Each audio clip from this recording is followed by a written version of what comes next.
So, hello, what's up guys? Atin pong pag-usapan ngayon mga sangkay itong matinding nadiskubre ni Magalong po kay dating Pangulong Rodrigo Duterte. Isa pong pambihirang ghost project sa panahon ni PRRD ang nakita ni Magalong.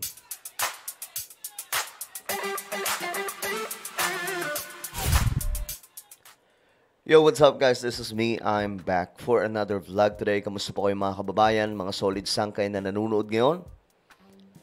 Okay, ito nga po mga sangkay, itong nakita po.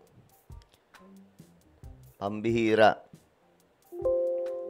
Bago tayo magtuloy-tuloy sa mga hindi pa po dyan nakakapag-subscribe sa ating YouTube channel, tayo po ay nakarating na sa 1.56 million subscribers. Kaya naman, kung gusto mong mapabilang sa dumaraming mga solid sangkay, makikita nyo po yung subscribe button sa baba ng video na to. I-click nyo lamang po yung subscribe, i-click ang bell, at i-click nyo po yung all. Sa mga nanonood po sa Facebook, i-follow nyo po yung ating Facebook page.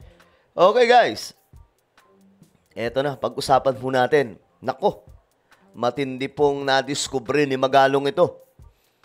Ayon po dito mga sangkay kasi, ito pong Davao Occidental flood control ay nagkakahalaga ng 96 million pero wala pong nag-i-exist.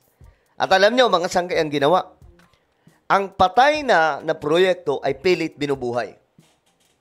Ganyan po mga sangkay kiloko. Kaya nga po, ito lang ang masasabi ko. Matagal na po itong nangyayari na mga ghost project sa ating bansa. Naninanakaw ang pera ng taong bayan na dapat sa isang proyekto. Substandard, marami. Hindi lamang po sa panahon ng isang presidente, kundi sa iba't ibang naging pangulo. Kasi nakagawian na po ito mga sangkay. Naging sistema po ito. So ngayon mga sangkay, ito yung nadiskubre ni Magalong. I-record nyo nga, Noong 2022, may nakita ba kayong may nasimento dito? 2022, may nakita ba kayong may nasimento dito? Sabi po ni Magalong sa mga tao.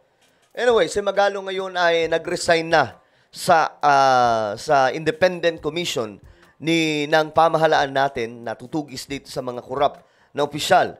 So itong si Magalong, mga sangkay, ay ayun na nga po, nadiskubre bago po siya mag-resign na talagang namang may proyekto si PRRD noon na ghost project.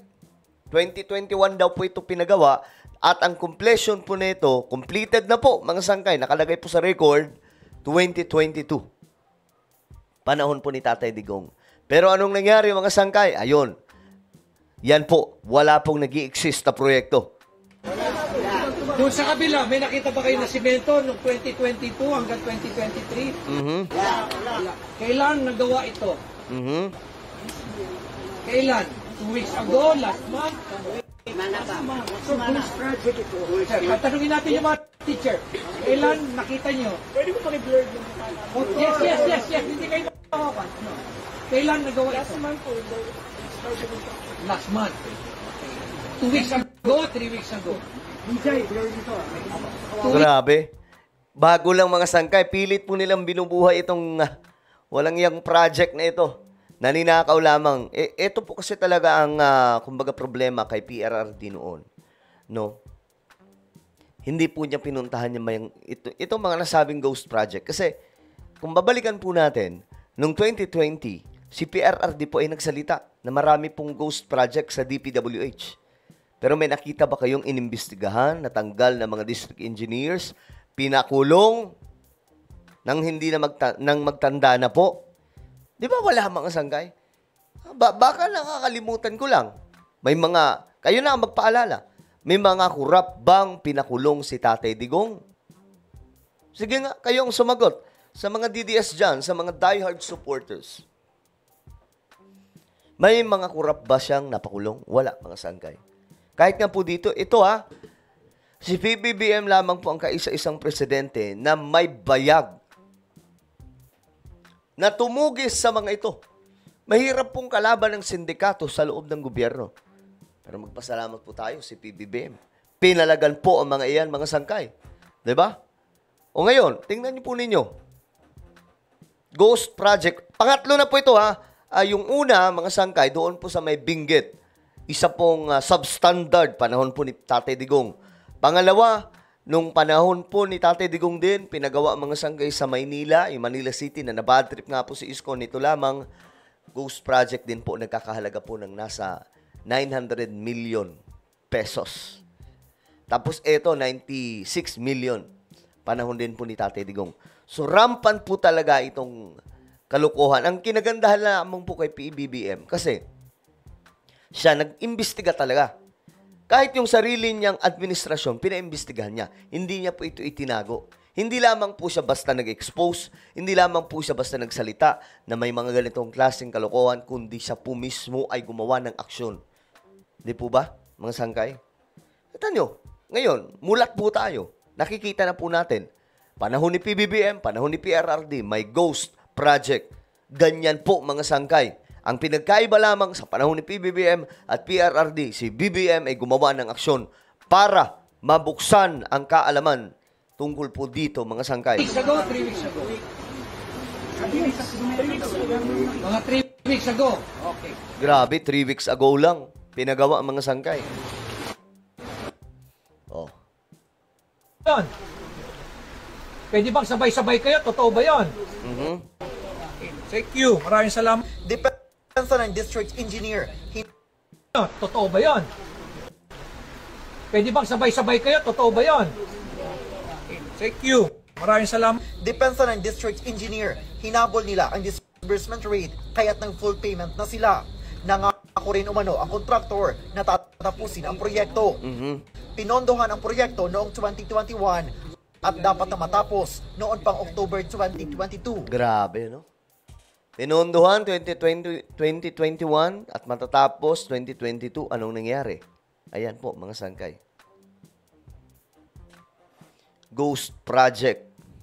Dagdag ng district engineer, nasira umano sa baha ang nasimulang itayo ng kontraktor at nagkaproblema rin sa quarry. Hindi ito bumenta kay Secretary Dizon, lalo pat nalaman galing sa mga residente na nakatenga lang umano ang proyekto.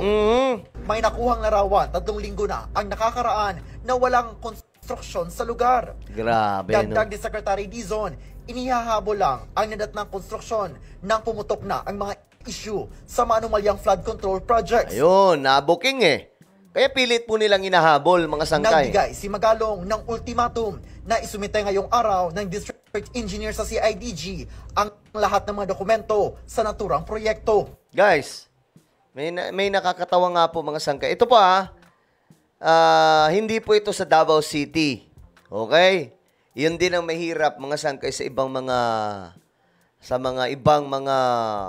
content creator, ibang mga loyalista. Wag po natin i-twist. Hindi po ito sa Davao City. Okay? Sa Davao Occidental po. Tama. Davao Occidental po ito, mga sangkay. Ayan po. Sa Davao Occidental po ito. Okay? Hindi po ito sa Davao City. Pero, ang punto pa rin dito sa panahon ito ni PRRD na proyekto. Isa lamang po ito. Kaya dapat po talaga masilip. Mga sangkay, hindi lamang po isa, dalawa, lahat po ng mga proyekto mula kay PRRD up to PBBM, masilip po yan. Kasi kailangan po, ito mga bago pa lang po yung mga gawa, panahon ni PRRD, medyo malapit-lapit po yan, mga sangkay. Madaling masisilip kung nag-i-exist o hindi. Diba? So nakakalungkot, ito po ang bayan natin na pinaglaruan ng mga sandamukal na mga buwaya sa gobyerno. Grabe, tingnan nyo. Yan o. That one. Tingnan nyo, mga sangkay. Ghost Project. Mambihira. Ayan o. Nagtataka sila bakit parang bago pa naman daw yan. Bago talaga. Kasi nga po, pilit inihahabol na magawa ito para po hindi masilip ang problema. Naunahan. Nasilip na po ng pamahalaan. O ngayon, mga sangkay, ito sabi po ni Secretary Dizon. 3 weeks ago. At kinonfirm yan ng community. O, 3 weeks ago lang pinagawa ang mga sangkay. Kita nyo? Hinahabol nila 3 weeks ago. So ito ay ghost project na simulan, na pondoan ng previous administration at nag-carry over na lang ngayon, noong 2022. So, kung ano yung nakita natin sa Bulacan, ako personally, nakakita na rin ako ng ganito na wala talaga, pero hinabol na lang nung pumutok to, itong isyong to, hinahabol, pinipilit habulin ni yan, kung sino man yan, si St. Timothy yan, kung sino man yan, hinahabol na lang para kunyari may nagawa. Pero wala, ghost project talaga. Grabe, no? At ito, papakasuhan na namin yung DE na yan. At kung magsabi siya kung sino pa ang mga involved dito, na ngayon, Ay, naku po, mga sangga. Ito nga po, ito, may pakita pa ako sa inyo. Ito, tingnan nyo. Nilipad yung espalto. Ito, sobrang nakakatawa na lang po ito, mga sangkay, na nakaka-bad trip kasi kung papaano po nila pinagtitripan yung ating bayan nitong DPWH, pambihira. Ito guys, tignan nyo, yung espalto, nilipad, yan o. Galing yan dyan o, ayan o. Tanggal ng espalto. Nilipad, papunta rito. Yan o, di ba ang galing? Ito guys, Di ba? Mga substandard kasi. Kaya ganyan ang nangyayari sa mga proyekto po natin. Grabe, no? Nakakakilabot itong ginagawa nila.